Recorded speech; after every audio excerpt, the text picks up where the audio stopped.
Welcome to Envirotube. This time we're going to do something a little different. We've got Danielle Stocks, who is a sustainability expert, talking to people who have actually bought a house close to bushland and have to deal with fire. I found it really interesting because I'm thinking of doing renovations to my place in South Turramurra. Now I'm surrounded by bushland and I have to take fire into account. And to actually hear an architect talking about how a house is fireproof is fascinating for me, because you can live in these areas without having to compromise your standard of living or your quality of living.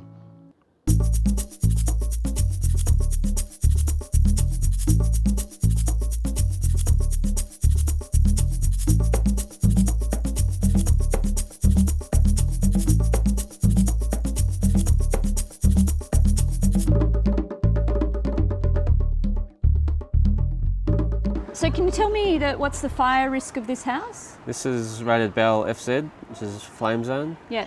So that's the highest level. And that's because of the bushfire that comes. The bushfire element is all this bushland that we can see around us here and the steep cliff that's around the back of the property. Flame zone is determined by the fact that the flames, should this area be on fire, the flames could touch the house. It's that close. Yeah.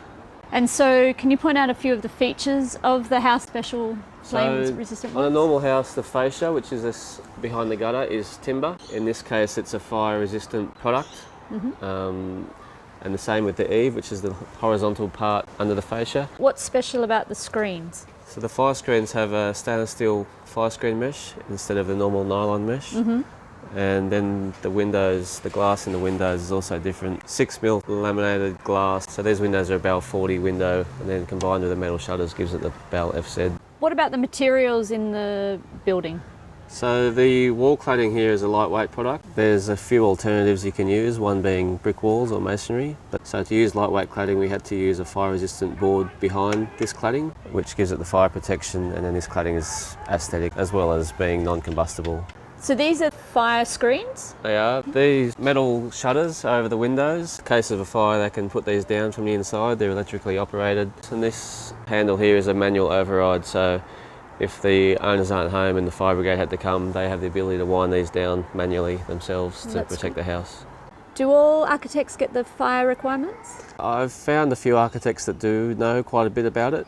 That's not all architects, so if you're in a bushfire zone, you're best to find one that has experience, because they will incorporate the requirements into the design as opposed to just letting them be stuck on afterwards. Is there a huge extra cost to build to this fire level? Yeah, so Bell FZ, you're probably looking at about 50 grand or more. On top of your usual yeah, build. And then this is a cheaper alternative using the metal shutters with the Bell 40 window. There are flame zone windows, but they're incredibly expensive. So by the way, I love your house. Thank you. You've retained the trees. That doesn't concern you at all? Yeah, no, we love the trees, and that's why we bought the block, because it was right next to the bush. You had the design before you thought about the fire, or? We did. We had the design before we worked through the fire rules, and I think we were really lucky because we were able to find solutions on our particular design.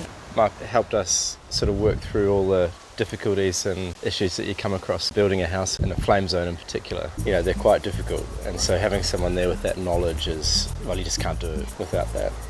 Mummy said that you were going to go somewhere if there was a big fire. Where would you go? What do you do when there's a fire?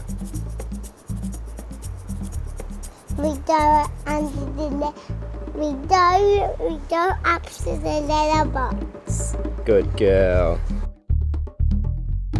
Thanks for watching Envirotube. I hope you learned a lot about it. I had no idea there were so many little things you could do to help protect your house, little things that weren't sort of making your house look like Hitler's bunker, things that enabled you to live next to bushland and really enjoy it. Hopefully you got as much out of it as I did.